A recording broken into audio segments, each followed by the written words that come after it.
One is, please remember to sign in when you come. The reason we ask you to do that is because attendance at the WIPs is mandatory. That is one of the relatively few things we do require of the students in CTRFP program. So you must come. If you can't come, you please should notify him and let her know that you won't be here. The other thing that we'll be talking a little bit more about after Dan is done is a new thing that we're trying this year, which is a feedback program for our student presenters, where one of the students, will evaluate the student who's presenting and give them feedback about their presentation, etc. We'll talk more about that and what's involved. Then the last thing I want to do is give a special shout out to the PUP students who are visiting from a variety of different undergraduate institutions here. So welcome to our WIPs. Hope you're enjoying time with our CTRFP students. And there are plenty of sandwiches and cookies, so help yourselves. There's lots of you around. And just want to remind everybody that these sessions are meant to be interactive. So it's not a lecture. If you have something you want to say, stick up your hand and get into it. So with that, I want to again thank Dan for coming so much, and I'm going to turn the floor over to you. Thank you. Thanks, Joel. So, hi everybody. Nice to see you. I know all the medical students, but so we got a couple non-UCSF students, right? Welcome. Yeah, non-UCSF, including the PUPs. Yeah, great. Welcome. And then there's a pharmacy student here. Nice to meet you. Anybody have what missed? All right. So yeah, I really appreciate the opportunity to be involved in these new kind sessions, and yeah, it is sort of fun to start things off by talking about the attempt to try to find balance in the work that we all do. I've presented this for a number of years now, and I think one of the reasons that it resonates is I haven't met too many people who have not struggled with this issue, right? And so this is an attempt to try to contextualize what I think is pretty much a universal challenge that we all face. I don't think it's specific to the health professions. It's true of life in general. And it's just my attempt to try to sort of share some thoughts with you. And as Joel said, I welcome your questions, your challenges, your additional ideas. And the way I frame this, as you'll see in a moment, is 8 different aphorisms. That'll make sense in a couple of minutes. That touch on some of the different aspects that I think have to do with finding balance, finding contentment and peace. I'm glad that there's a number of faculty in the room. So a lot of you may not know Paul, but Paul's here as very senior faculty member. Very old. He and I worked together for a long time, and I think it'll be interesting to get your Joel's perspective as well. So there are a number of pieces of art that I've included that sort of, I hope, come together thematically, and you'll see that they actually are mostly collections from one particular museum that I'll talk about near the end. So to start, this is a quote from Emerson that many of you have probably seen. It's quite nice. You can read it on your own. And when I read this, it makes me feel good. Seems like there are things here that I can relate to and seem important. But I do have a little bit of a problem with it because most people that I meet in academia, at least those who are really, trying to work hard and find security and make progress as academics, aren't content just with necessarily raising a child or planting a garden. And that's part of the struggle is for each of us is I do think that Emerson's correct, but I don't know how well it satisfies what most people, I think, are pursuing when they do academia, at least as I see it. Okay, so we'll talk about that a little further. So I said there are 8 aphorisms, and they each come in 2 parts. So the first one, this is the first one, and that is a life of service, which all of us are committed to in part. And for the PUP students, you've already sort of said this is something you guys are thinking seriously about in your careers. A life of service demands working extremely hard. I don't think that there's any way around that, certainly in the setting of academia. And this is one of my favorite pictures of someone working very, very hard at their studies. However, it doesn't require suffering. There's a big difference between working hard and suffering. What do you think the difference is? Hmm? Huh? No, it's not. It does look. What do you think the difference is? Working hard and suffering? I think you can work passionately and dedicated and put in the time and the strenuous effort, which is working hard, but it doesn't necessarily mean you have to be miserable in the process, which is the concept of suffering. Yeah, good. I think very well said. I couldn't say it better. What do you think it is that allows a person to not feel as though they're suffering? Maybe being inspired and enroll with people around you. Being inspired. Having outlets, whether they're social or physical or spiritual. Yeah, agreed. Yeah. Yeah. Maybe just kind of doing something that you really like. Like if you're playing a sport, you work really hard, but most people don't consider that as happening for the most part. Yeah, that's right. And what is doing something that you really like mean? What's the deeper meaning? It makes you happy, yeah. So it's a, come on in. Right, I think if deep down inside you feel, grab some lunch, you guys, there's plenty of food. If deep down inside, at your core, you feel as though the work that you're doing has some connection to what you feel your existence is all about, what the meaning is of your life, then I think that's what, it's not an antidote to suffering, it just means that you know the context of why you're doing something. And just to be sort of personal and open about this, for myself, the medical students have heard me say this in, I think, in a couple of different ways over the years. I can tell you, I really feel incredibly fortunate being a physician and doing the work that I do, and I work very, very hard, like most other people that I know. And it hasn't felt at all like, well, there may be a couple months in internship. I think I may have suffered, but you know, it just hasn't felt like a suffering experience. And the reason is that, you know, my philosophy about this lifetime is that I want to do whatever I can to make the world a better place. That's it. It's as simple as can be. I really believe that. And when I look at the work that we're privileged to do as healthcare professionals, how can you doubt that that's not consistent with that philosophy, right? I think that's one of the incredible privileges of doing this kind of work, is that, sure, there's all kinds of stuff that happens out there, but the core is we are doing work that can truly make the world a better place by lessening, you know, illness and suffering of other people. I was just going to say, I think the sort of the ultimate gauge has always been do the thing you do even if it's paid. Yeah. And this tends to lead towards following your own kind of purpose and what you're truly passionate about. I think that, yeah, and a corollary to that would be if you're doing this kind of work because you know, first and foremost want to make a good living and a lot of money, you're probably going to suffer a fair amount. Yep. Okay, good, great, appreciate it. Okay, so here's the second one. Respect your mentors. This is really important, right? Respect your mentors. And actually, here's a picture. This is mentor, for those of you who don't know.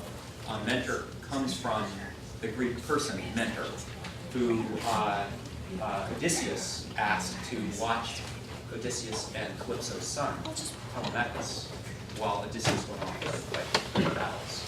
So mentor was this senior, wise teacher and advisor to Telemachus. So everyone knows that we, for the most part, can have successes because of the people that are our champions, people who believe in us, people who advise us, give us good guidance. And I think all of the more senior people in the room will say that, you know, mentorship never ends. The mentorship that we're providing never ends. And we get a huge amount of satisfaction in being able to provide mentorship to other people. And we appreciate it when our mentees respect us. So respect your mentors, but don't worship them. I think it's easy to, and I've heard it said too many times, to have a student or mentee say, I want to grow up and be exactly like him or her, because they, the mentors sometimes seem as though they're supernatural and godlike, and if you could only be half the person that your mentor is, you'll be happy. I'd be really careful about that, because you'll learn, if you haven't already, that mentors are not perfect, and their lives are a lot more complicated than they'll let on you to know. And so I would just be cautious about designing your life plan around what it is that your mentor is doing. And for goodness sake, if your mentor tells you that he or she knows what you should do, run as fast as you can, because no one really knows exactly what each of us should do. Any thoughts on this? Comments on mentors? Okay. Here's the third one. Remember your roots. So it's interesting, I think, how many medical students, I assume it's also true in pharmacy and the other professions. It certainly was true when I was a medical student, so I think it's universal. It's amazing to me how often students will say, I can't believe that my resident or my attending or other senior person treats us so badly. Doesn't seem to realize that, I'm a student, has forgotten what it's been like to be a student. I don't know if you guys have encountered that yet. A lot of people are nodding yes, right. So for some reason, my medical school experience, my medical school experience enhancer gene has never turned off. So I can remember being a medical student like it was yesterday, and it just boggles my mind that students still get treated in such a variable way. Now, all of us have had fantastic teachers on the wards and so forth as well, and you know the difference between someone who's in tune with where we are as a student and those who are not. But it's amazing. So remember your roots. That's the key. Remember your roots. Remember where you come from. When I think about that, love your students. It's as simple as that. I think that if you can, as a teacher especially, have a sense of really of loving the opportunity of being able to participate in the career development of people in health professions, you're guaranteed to be successful as a teacher, as a mentor in the work that you do. I think it really does all come down to whether or not you really love your students. Okay, here's the next one. Creativity is the currency of academia. So you've heard this before? Yeah. Wow, I can't believe how incredibly true this is of the world of academia. Joel, I don't know if you disagree in any way. I guess you have to ask the question, why is it that we're actually given the time, literally right now, to be in this room together having this conversation? What's the deal? Why are we able to do this? Because someone had a creative idea that this would improve the outcomes of people working in this process. That's a little bit too granular. I mean, even more. I mean, why do each one of us have the freedom to be in this room, to take the time between 12 and 1, to listen to some dude talking about, stuff that we do in this building? What allows this to happen? Is this true in every could this be happening in every part of the world, in every country, in every state, in every? Because we've been given the special privilege of being able to come together and talk like this, and with that comes a big responsibility to further advance or to enhance the privilege. So where's the privilege come from? That's exactly right. Who's granting this to us? Society at The large. public, exactly, right? This is particularly true in a public institution, but it's true in many, right? But that's exactly right. So the people, now we're part of the people, but the people out there have said to the University of California, in this particular case, that we will support the idea, and you guys are supporting it too to a certain degree, but we, the parents are, that's right. No, not all parents are. No, but that's the deal, right? That the people have said that we will support the idea of creating an institution, an academe, that allows people to learn the practice of, in this case, the health professions, and to pay faculty to do that, and to carry out research and so forth. And the freedom that they give us is amazing, right? I mean, they basically, you know, there's certain rules, but for the most part, they give all this money to create these buildings, to, you know, to power the place. They give us the freedom to decide who comes here for the most part. You know, we, the faculty, are primarily involved in choosing who's going to come here to learn. And they give us pretty much free reign of the schedule. There's some general things that come from the outside about how pharmacy, what you guys have to learn and so forth. But in general, we design the curriculum the way we want. And we actually have designed the fact that between 12 and 1 today, we're going to have this meeting. It's all given to us. That's the privilege. But what's the deal? The deal is that the public expects that we will do everything we possibly can to train the next generation of healthcare providers and to improve the health of society. That is the deal. That's the deal. So what does that mean? Well, so we do the best we can to come up with a curriculum and train you guys and inspire you and so forth. But in addition, we need to change the practice of healthcare, right? The simple way that I think about this is, you know, I don't do a lot of patient care directly. I have an epilepsy clinic half a day a week. It's been going on for many, many years now. And I love the opportunity to take care of my patients and work at doing the best that I can with every patient that comes in the door. But if there's no thought about why the patients are coming in the first place and why I fail so miserably to provide the care that will cure my patients with epilepsy or lessen their seizures, if there's no effort being made into asking those questions, then the care of my patients in epilepsy clinic 20 years from now will be exactly the same as it is today, right? And that's totally unacceptable. And I'm sure that's true for every professional in the room here when you think about the patients that you take care of. And there are great successes, but there's so much that we're unable to do. So that's the reason why creativity is emphasized in academia. I used to, you know, you've heard about publish or perish. You know, when I first heard about that, it just really, really bothered me. But I'm beginning to understand it more because this place values creativity. We get promoted primarily by whatever ideas that we come up with, individually or collectively, that actually constitute some creative contribution. Okay? So you're probably waiting for the second half of the aphorism, right? So creativity is the currency of academia. And this is Rodin's one of the most beautiful sculptures, to me anyway, called Thought. Just an amazing.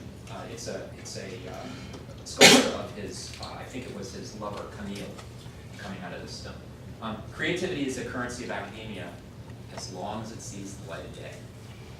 And that's where publish or perish comes from. So, you know, you may have the greatest idea that the world has ever known. You can walk down Parnassus and feel so happy about the idea in your mind. But if you don't share it, if you don't get it out there, if you don't put it out there so that others who understand the ideas that you're thinking about can consider it and critique it, disagree with it, want to do things to prove that you're wrong, but ultimately contribute something that turns out to advance what we understand. If it's not out there, it's totally worthless. And that's where publish repairs comes from. There are many ways to get out that information into the public domain, but publications are the cornerstone. And of course, I don't know if you can read this, molecular structure of nucleic acid. This was the Watson-Crick article. It just kills me.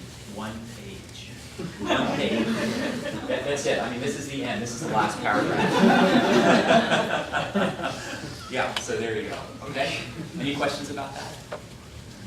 Yeah? Just a comment that I think although this is true, I think the one thing that stifles the creative process with academia is funding sources. Would you disagree with that? Well, yeah, except that funding sources for the most They part. also help create it. Well, no, you don't get funded for the most part if you don't have creative ideas. But funding So- sources have their own motivations. How do you mean? Depending on where funding is coming from, say funding is coming from pharmaceutical companies, there's specific motivations in what they Sure. fund. Yeah. And so there is some research that might be very creative and very capable of improving situations, but if there aren't funding sources for it, it makes it hard to apply that creativity and Yeah, get to one of I think that's a great point. I agree with that. Yep. At least for the more pure sources of funding, and in quotes, like from NIH, Yeah. I think for those of us who have sat on study section, it's an imperfect system, but for the most part, in general, the investigators or the groups of investigators who get funded are the ones who have the most creative ideas. So I think in general, which is similar to academia in terms of promotions. I think for the promotions committees that I've sat on, I don't know if you guys disagree, I think for the most part, people are promoted, at least in, we have different tracks, so it's not as though you have to be creative scientifically to be promoted in academia. Yeah, Paul? And without defending the private sector, I mean, creative people from here go and take jobs in the private sector. They continue to be good and creative people, and they continue to contribute. So I wouldn't assume that all of that, just because it has a potential bias, is really not helping society. Oh, I would agree with that. I guess I'm just saying it's something to be cognizant of. Yeah, absolutely. Awareness of where that funding's coming from, Yeah, and what the absolutely. motivations are. Yep. And I'll just, so one more, the reason that all of you who got CTR fellowships is because you showed some creativity in your application. So just an example of that. Okay, so here's the next one. Be extremely serious about your work. This is important. This is important work that we're doing. So we just talked about the contract with society. This is not a game. Sometimes people talk about it as game, like you just got to figure out the game to get funded, or the game to get promoted. It's not a game. It's actually pretty serious work. And then direct patient care is very serious work. My goodness. I mean, we literally are involved in life and death situations in the healthcare professions. So be extremely serious about your work. And here's, this is from Carpo Ugolino. It's a story about the father and his 3 sons who were damned to hell. And it's, again, quite a striking sculpture. So be extremely serious about your work, but not about yourself. I've noticed, I've noticed this is just a general correlation. I could be completely wrong, but I've noticed that people who seem to be relatively in balance and content, fulfilled, are really good at laughing at themselves. Don't take themselves too seriously. I can't take this any further than that. It's just an observation.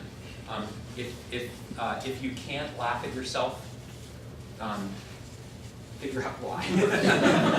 Do psychotherapy or something. I don't know. But there's just something about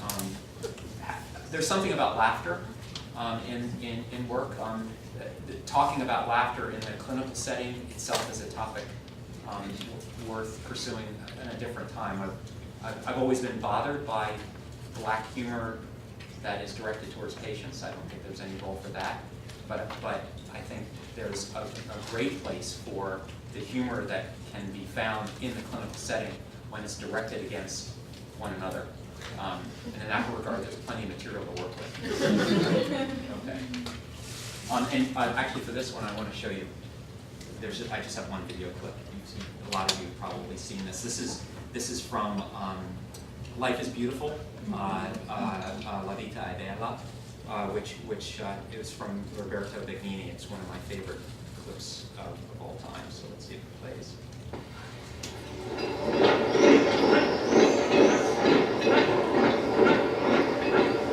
Contiamo con la mamma? Un figlio. Quindi dici che no, ma quella è finta, se è una torta finta è come toccare armato. Andiamo, vai, andiamo.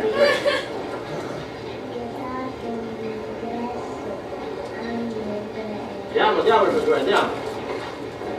Perché i cani ebrei non possono entrare dopo? E allora gli ebrei cani non ce li vogliono, ognuno fa quello che gli pare, Giosuè. Là c'è un negozio, là c'è un ferramenta, no? Loro per esempio non fanno entrare gli spagnoli e i cavalli. E cosa, là c'è un farmacista, no? Ieri ero con un mio amico, un cinese che ha un canguro, dico si può entrare? Dice no, qui i cinesi e il canguro non ce li vogliamo. Mi sono antipatici, io, che te dico. Ma noi in Liberia facciamo entrare tutti. No, da domani ce lo scriviamo anche noi, va. Chi ti è antipatico a te? Grande? A me i pizziconi. E da domani ce lo scriviamo. Vietato l'ingresso ai ragni e ai pizziconi. Oh. E mi hanno rotto le scatole. Have any of you not seen this movie? Take the time to see it. It's the story of an Italian book shopkeeper.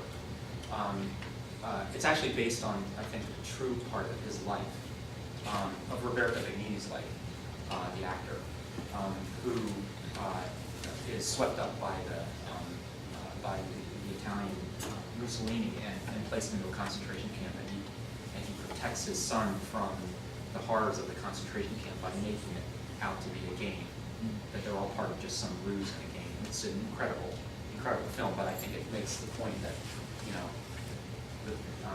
life is just so serious and difficult and has so much darkness to it in spots, but yet there is a way of creating a perspective that keeps it light. Okay, so let's see. Okay, next one.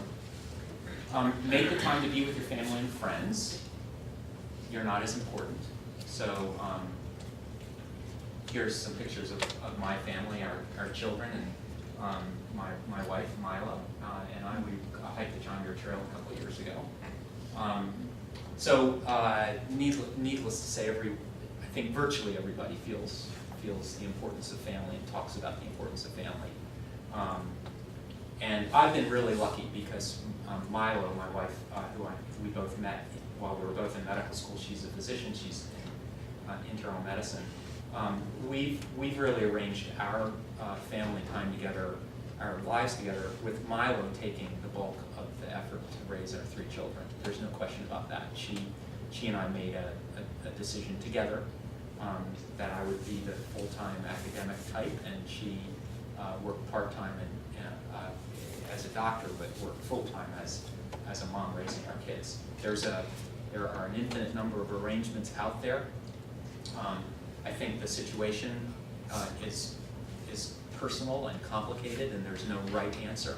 I think that talking about the differences between men and women and our perspectives on work and family is also a topic in itself. Maybe we can leave some time for that, because I think that in my impression is it's the most difficult aspect of the balance question. If you're married and raising a family, as to how exactly apportion it. But there's no question that for me that Milo has had a huge impact in allowing me to do the work that I've done in academia. Paul, maybe you can comment on this because you have. Yeah, I mean, and my wife is also on the faculty here. The other thing that you face often is that at different points in your career that the pressures are very different, and that's been true. It still is true. Molly is now the president of ACP, and so she's gone all of the time. American College of Physicians, big deal. Yeah. So now I'm home. Earlier in our marriage, I was traveling more because my career was accelerating, and she was kind of holding herself back a bit in the same way.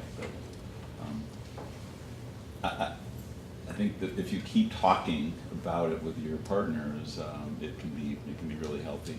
I think the danger comes when people start getting resentful. If you can avoid that, it's good.